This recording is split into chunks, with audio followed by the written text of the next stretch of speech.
12 ми вірно чекали, прийшов Дух Святий, ми сильними стали, було нас 12, а зараз мільйони, тепер за Ісусом ідуть батальйони.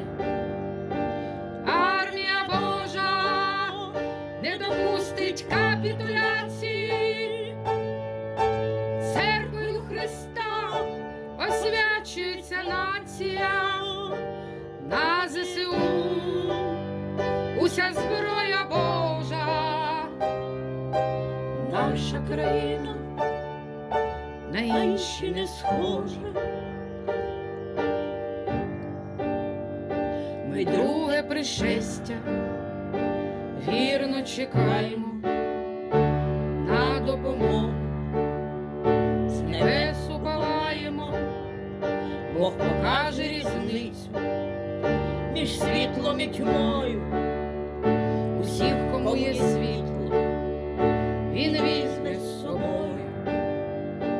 Армія Божа не допустить капітуляції, церквою Христа освячується нація, на ЗСУ уся зброя Божа, наша країна на інші не схожа. Було нас 12, а зараз мільйони, і за Україну йдуть у бій батальйони. Було нас 12, а зараз мільйони,